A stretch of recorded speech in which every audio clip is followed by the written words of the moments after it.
चलते हैं बाबा जहर वीर के जन्म की तरफ। ये परम पावन कथा मैं सनोज शास्त्री आपके बीच में रख रहा हूं। इसमें जो भी त्रुटियां हो वो आप लोग क्षमा करें, क्योंकि मैं कोई बहुत बड़ा इसका ज्ञाता तो नहीं, लेकिन फिर भी एक कोशिश आप भक्तों के बीच में आपका आशीर्वाद और आपकी कृपा बनी रहे। आइए चलते हैं बाबा जहर वीर के जन्म की तरफ। सबसे पहले देवी देवताओं को मनाते हुए हम लोग आगे बढ़ेंगे और उसके बाद बाबा जहर वीर के जन्म का प्रथम पार्ट आपके बीच में गुलशन कैसेट के माध्यम से प्रस्तुत होगा। आइए चलते हैं कथा की तरफ। माँ बाछिल के लाड़िले बाबा पदम नाग चौहान, बाझन की झोली भरे सुदर्शन से कल्याण,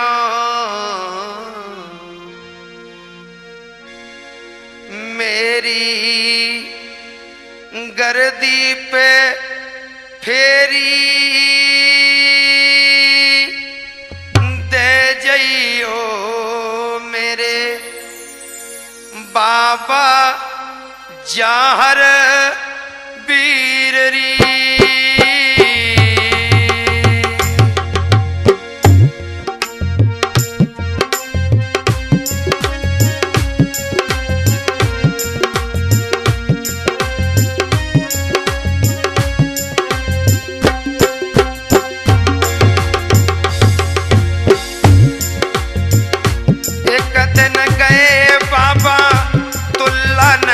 और सीरियल लइए ब्याहेरी,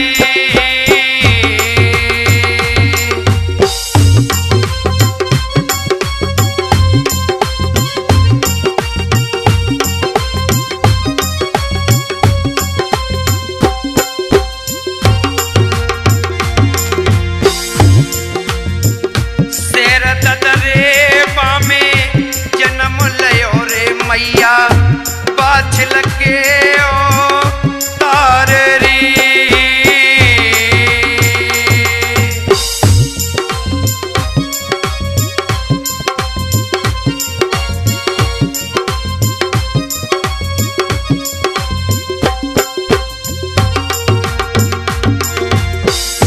बाबा सुमिर लय कजरी बन के मैंने सुमिरे गोरखनाथ री।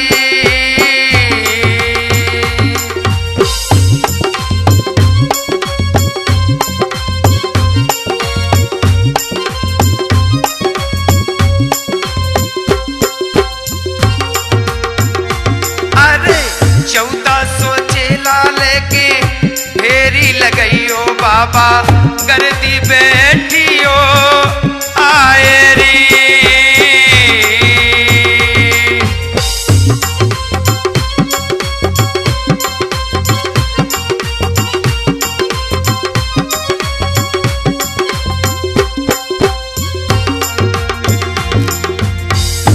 मैया सुमिर लई हिंगरे लाज की, मैया लई है मनाए रे मैंने, मैया लई है मनाए री।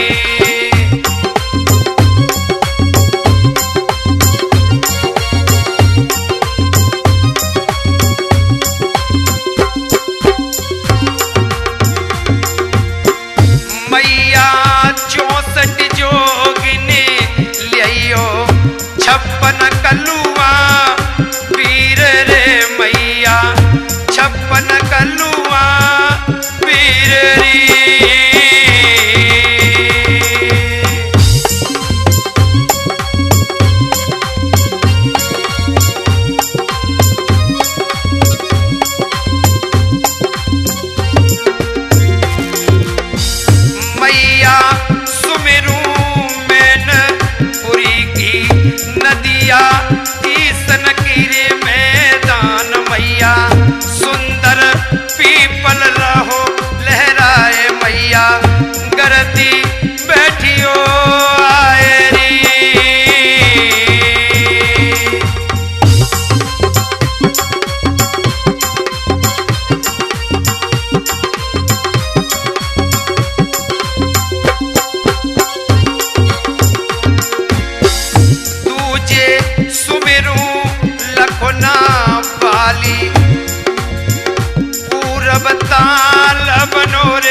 मैया को जने मैया दर्शन दियो आए री।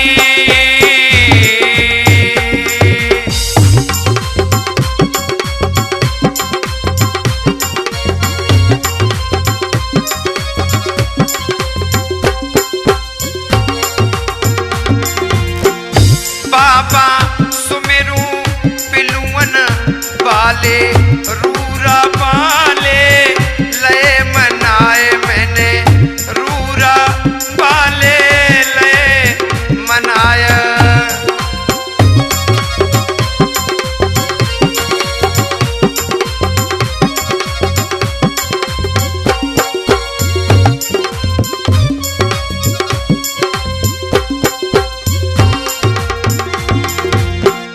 मैया सुमेरू बरमाने की सैयद सुमेरे आगे रे जाए मैंने सैयद सुमेरे आगे रे जाए।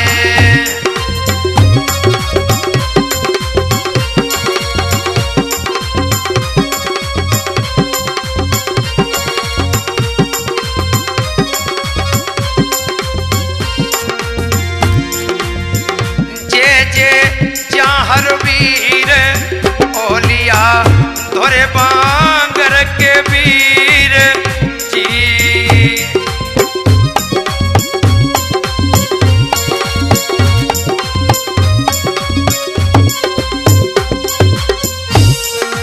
और बाबा जे हर वीर ओलिया बांगर पालोरी। बोलिए सच्चे दरबार की, प्रेम से बोलिए गुरु गोरखनाथ की, जहार वीर महाराज की जय हो। आइए भक्तों चलते हैं बाबा जहार वीर के जन्म की तरफ। बड़ी ही पावन कथा आपके बीच में रख रहा हूं, गलती क्षमा प्रार्थनीय है। राजस्थान प्रांत में एक शहर पड़ता है ददरेवा, बड़ा ही पावन धाम जहां आज भक्तों का तांता लगा रहता है। किसी समय यहां एक महाराज हुए, राजा उमरपाल। उनके दो पुत्र हुए, जेबर सिंह और नेबर सिंह। एक पुत्री हुई जिसका नाम था छबिल देव। जेबर सिंह की शादी और नेबर सिंह की सिरसा पाटन के महाराज कुंवरपाल की तो बेटियों काछल और वाछल के साथ हो जाती है। बहुत ही अच्छा अवसर बना, शादी हुई, सब कुछ है, लेकिन घर में एक कमी है। क्या? घर में कोई संतान नहीं है और महारानी और महाराज जेबर सिंह दोनों ही लोग दुखी रहते, लेकिन एक दूसरे से कुछ कहते नहीं। एक दिन महारानी बाछिल की इच्छा हुई कि आज महाराज को क्यों ना महलों में बुलवाया जाए। आज मैया को याद आती है और मैया ने बांधी को बुलवाया और कहा कि बांधी, महल के लिए शीघ्र जाओ और कचहरी में जाकर के हमारे महाराज को लेकर के आओ। कथा प्रेमी सज्जनों, आज बांधी चल देती है, किस प्रकार से चलती है, आइए देखते हैं।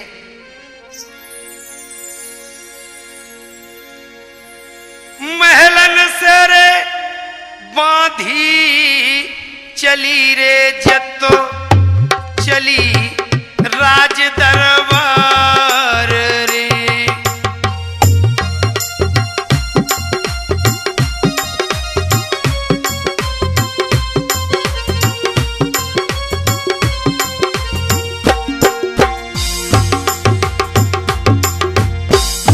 भाजत जाबे बांधी लमकत जाबे जतो चलते मरोरा चाल री।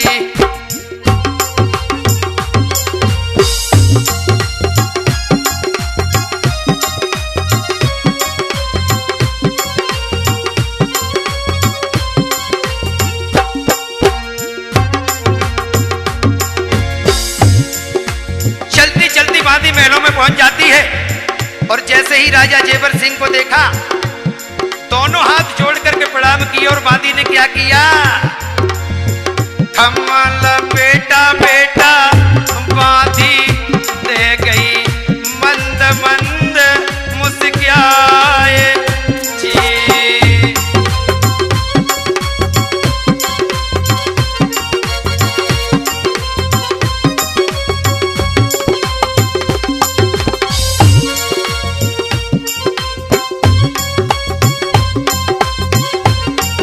जय बाबा की।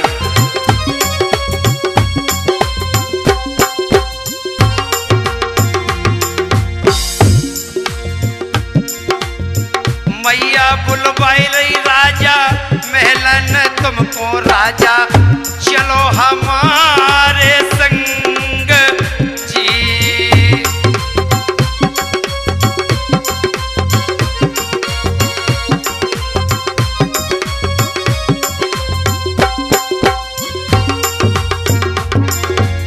महाराज कहने लगे ऐसी क्या बात है।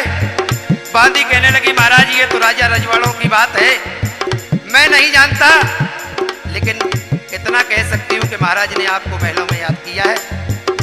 महाराज आप चलें और अतिशीघ्र महलों की तरफ प्रस्थान करें। राजा जेवर सिंह ने क्या किया,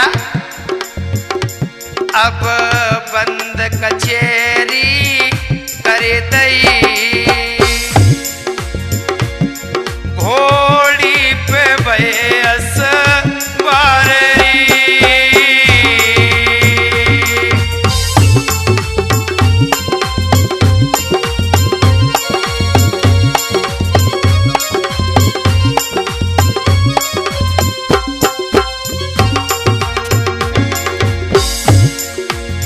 राजा जेवर सिंह जब इतना सोचते हैं कि महारानी ने महलों में बुलवाया है, अतिशीघ्र कचहरी को बंद किया और चल देते हैं। आज राजा जब महलों में पहुंचे, खूंटी हथियारन टांग के, घोड़ी बांधी है घुड़ सालरी।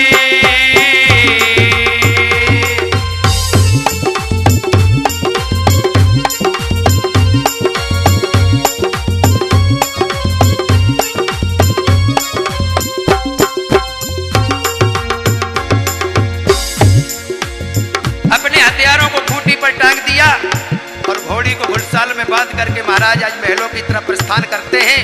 और जैसे ही मैया बाछिल ने आज अपने पिया को आते हुए देखा तो क्या किया मैया ने, आवत बलम ने हारे नारे ने बजरंग पलंगन बायोरी।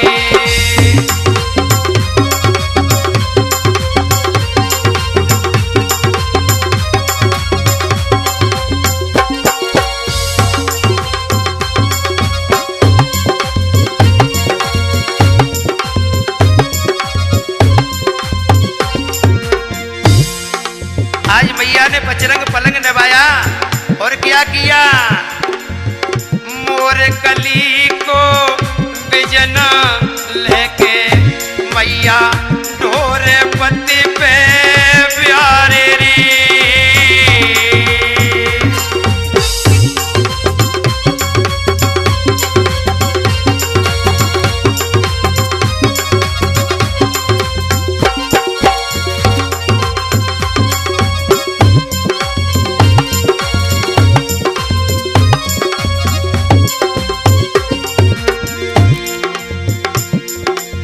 आज अपने प्रीतम के ऊपर मैया पंखा झलने लगती है। महाराज ने पूछा महारानी आज तुमने हमें क्यों बुलवाया। मैया कहने लगी कि महाराज बहुत समय हो गया आपने हमारे हाथों से भोजन नहीं किया। और सुनो महाराज, जा दिन से ब्याहे आई हम आई नहीं भोजन आंगन में गिनो।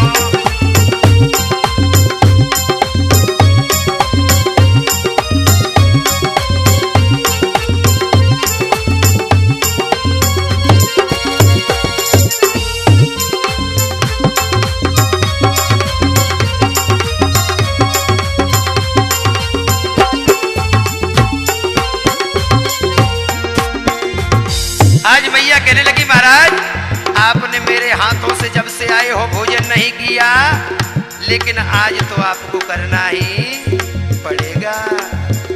और मैया ने क्या किया? जन चंदन चौकी डारी है,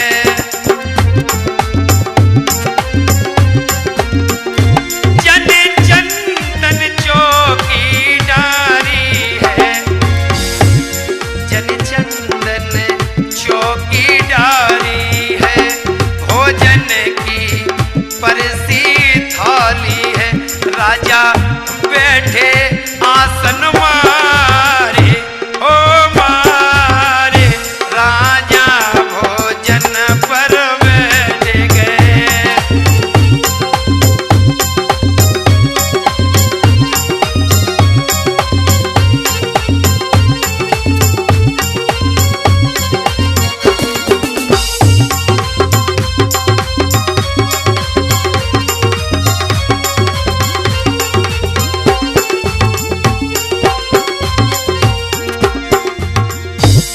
आज महाराज भोजन पर बैठ जाते, और एक बात और है भक्तों, भोजन से पहले कुछ नियम होते हैं। महाराज जेवर सिंह ने उन नियमों का पालन किया, और क्या किया है?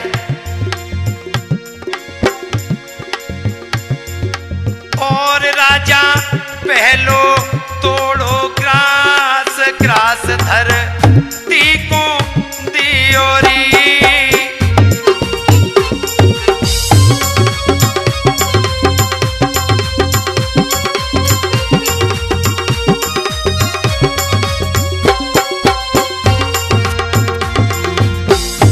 पहला ग्रास तोड़ करके महाराज ने पृथ्वी पर चढ़ाया, और राजा दूजो तोड़ो ग्रास, ग्रास चंदा सूरज दियोरी।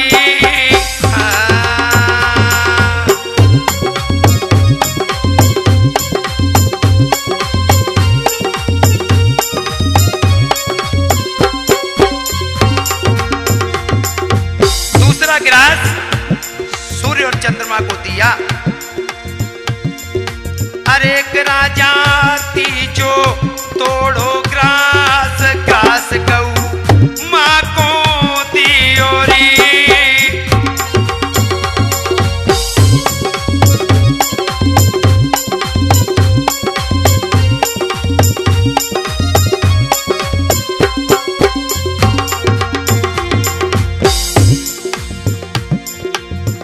आज महाराज ने देवी देवताओं को पहले भोजन दिया, और राजा चौथो तोड़ो ग्रास, ग्रास ईश्वर को दियोरी।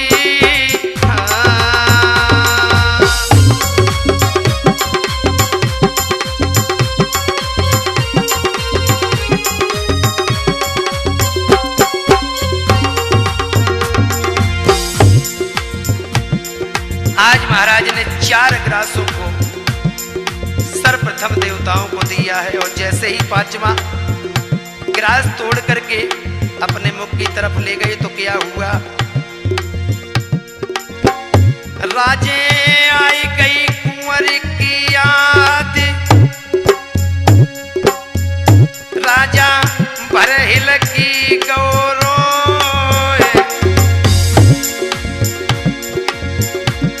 को असुवन से भरे गो बेटा था। राजा जेवर सिंह आज रोते रोते उनके जो अश्रु है उनकी थाली में गिर गए।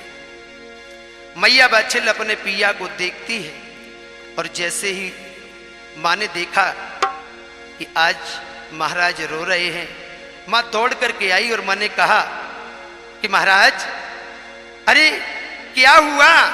अभी तो आप बड़े प्रेम से सभी देवी देवताओं को भोजन करा रहे थे, और जैसे ही ग्रास आपके मुख की तरफ गया तो ये अचानक आपको क्या हो गया? आप क्यों रोने लगे महाराज?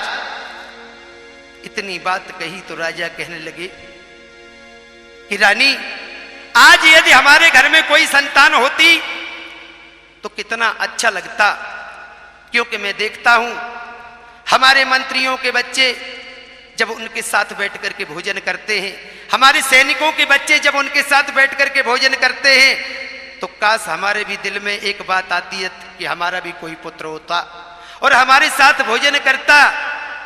अरे भोजन कुछ खाता कुछ गिराता, ये जब बच्चा करता है तो कितना अच्छा लगता है। क्या महारानी ये सुख हमारे भाग्य में नहीं है क्या? महाराज आज इस प्रकार से कहते हुए अपने अश्रुओं को पोंछने लगे। मैया कहने लगी, महाराज इस बात का दुख तो हमें भी है कि हमारे घर में कोई संतान नहीं। महाराज आप एक काम करें, दूसरी शादी कर लें।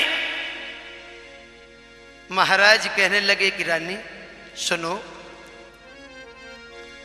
हम दूसरी शादी ना करें, मेरो क्षत्रिय धर्म घट जाए।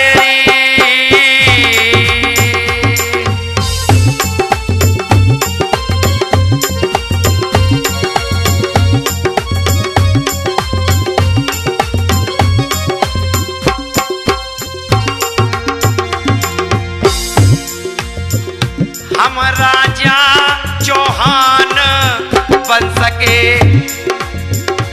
मेरी आन बान और शान थी।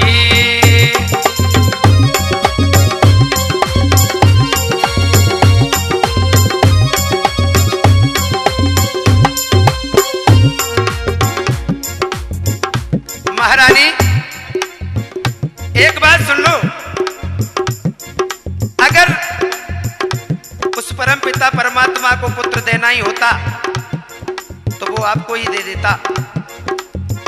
अरे तुम्हें मालूम नहीं जब घर में सौतन आती है तो किस तरीके की बातें होती हैं। अरे महारानी तुम्हें तो ये महल भी छोड़ने पड़ जाएंगे।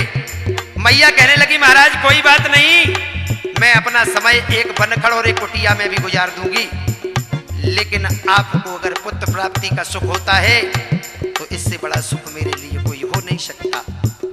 महाराज कहने लगे, नहीं रानी हम दूसरी शादी किसी कीमत पर नहीं करेंगे। तो मैया कहने लगी कि फिर महाराज एक काम करो।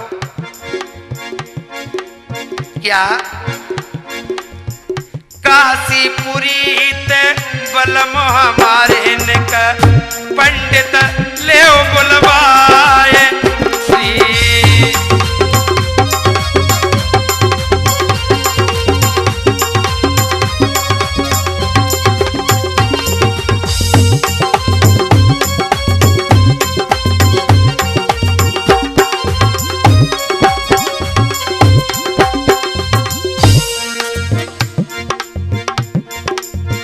अपने कर्म की रेख जचाए लो राजा, मेरी को कदियो जजवाए जी।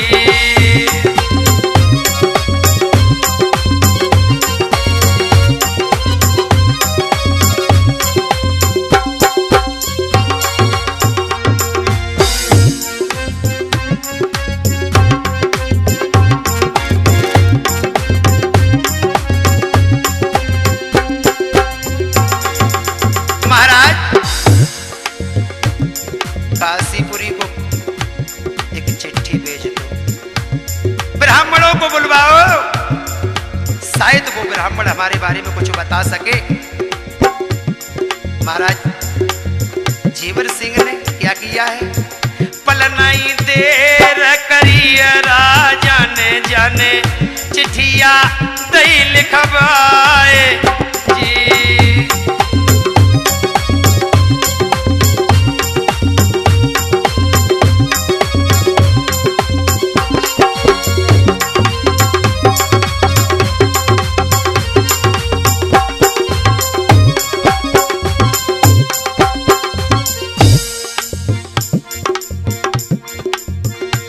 अब नाऊ और पंडित चिट्ठी लेकर के चले।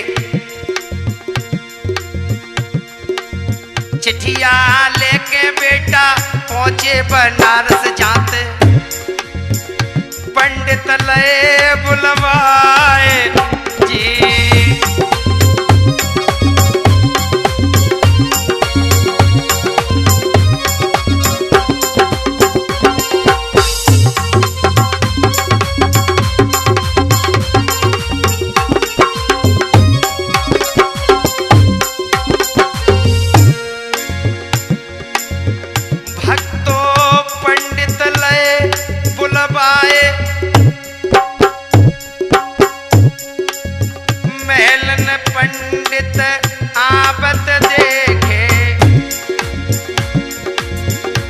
राजा पंडित के धोबे भैया पाँव।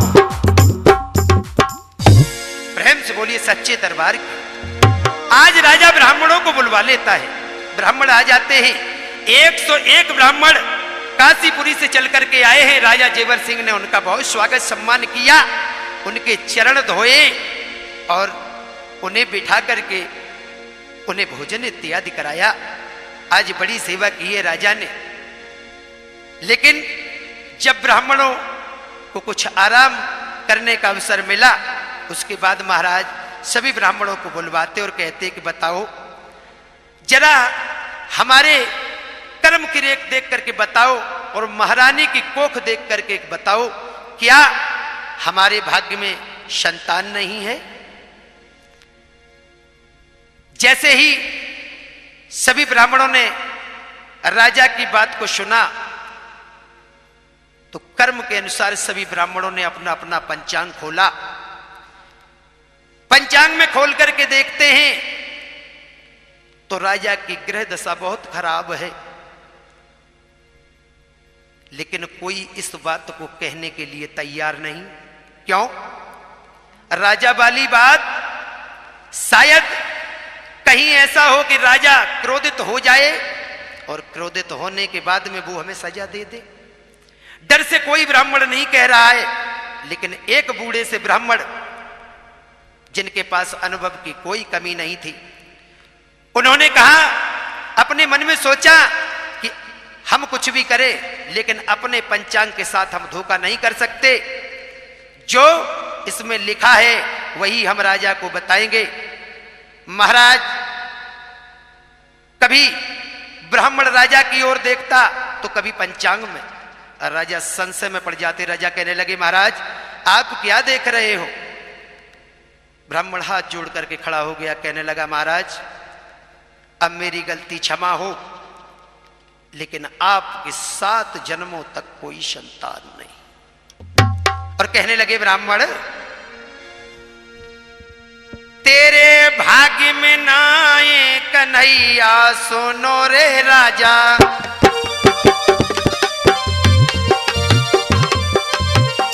भाग्य में नाए कन्हैया सुनो हे राजा।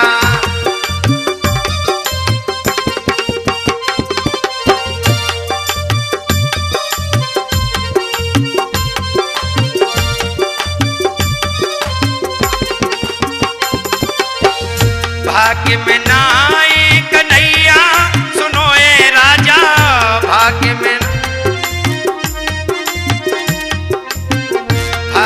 नाए कन्हैया सुनो रे राजा, तेरे भाग्य में नाए कन्हैया सुनो रे राजा।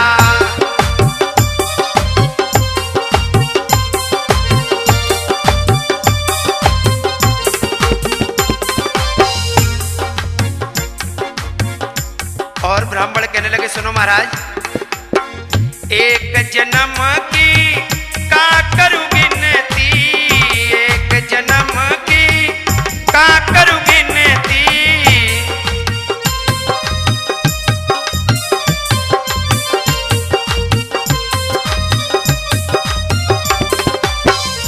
तेरे 7 जन्म ना हो भैया सुनो रे राजा, भाग्य में नाए कन्हैया सुनो रे राजा।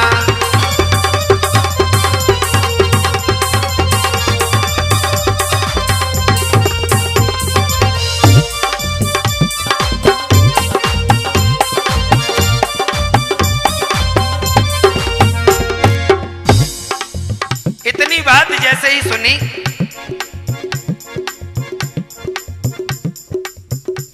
हुआ क्या, आज जैसे ही राजा जेवर सिंह के कान में ये बात पड़ी, राजा जेवर सिंह सोचने लगे कि अरे ये क्या कह दिया। सुन के बा ब्राह्मण की बानी, चेहरा भूप को सूख गयो,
बचन सुना।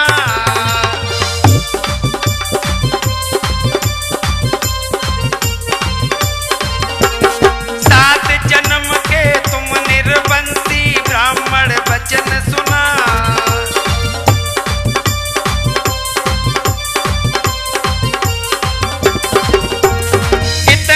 वचन सुने राजा ने, राजा मन में गयो घबराए। होए गो पेट में पानी पानी, चेहरा भूप को सूख गयो। जय बाबा की।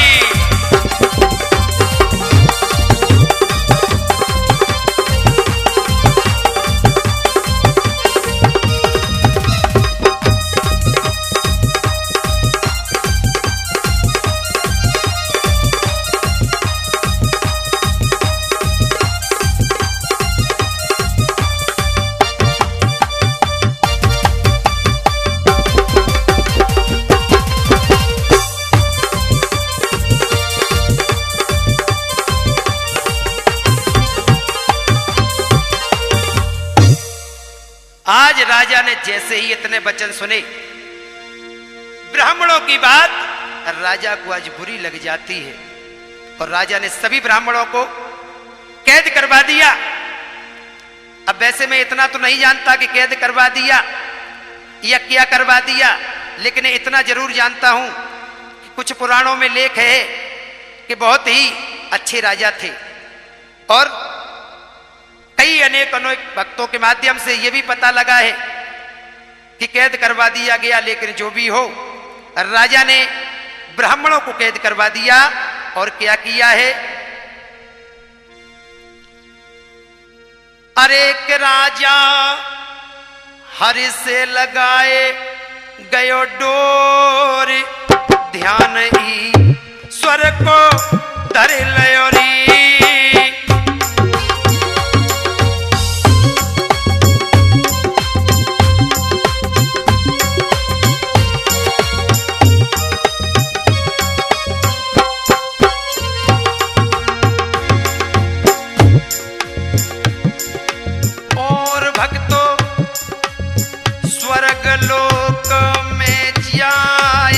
सिंहासन प्रभु को हिल गयो री।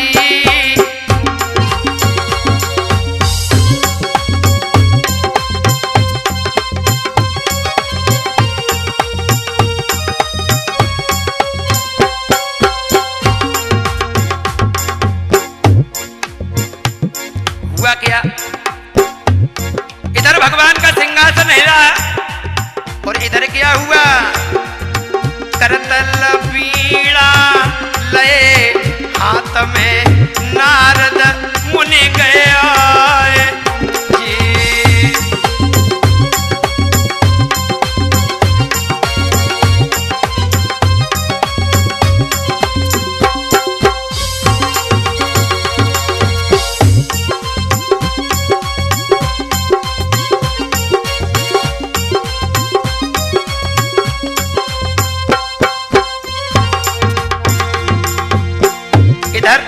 जैसे ही नारद मुनि को देखा, आज प्रणाम किया है भगवान ने और कहने लगे कि नारद ने चले जाओ बाबा मंज लोक को देखो को तप धारी री।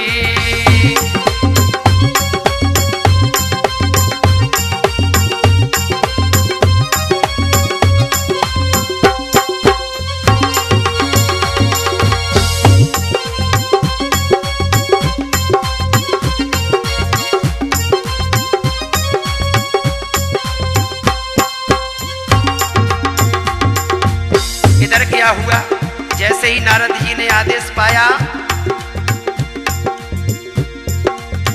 राम नाम गुण गाए के नारद गए धरन पे आए री।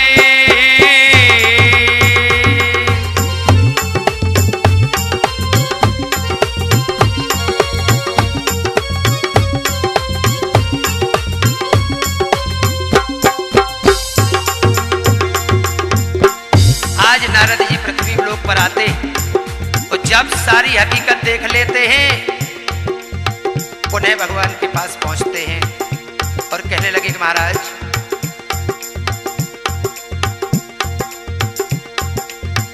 ददरेवा के राजा जेवर, प्रभु तुम ही से ध्यान लगाए जी।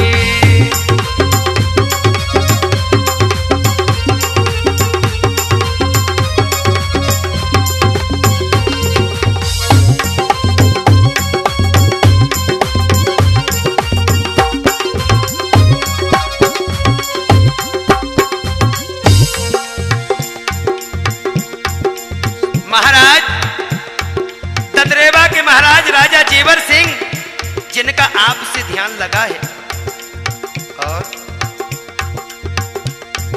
वो निसंतान है महाराज, उसे जाकर के कुछ समझाओ। जैसे ही भगवान नारद की इस बात को सुना, अब ब्राह्मण वेश बनाए के पहुंचे जेवर के द्वार रे।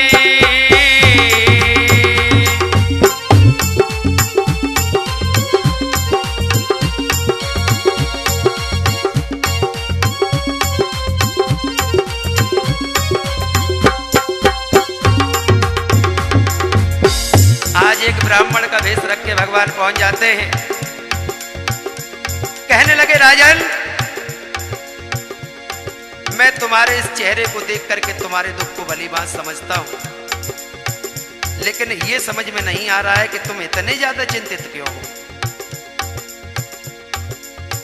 राजा कहने लगा, सुनो महाराज, काशीपुरी से आए हुए ब्राह्मणों ने हमें निर्वंशी घोषित कर दिया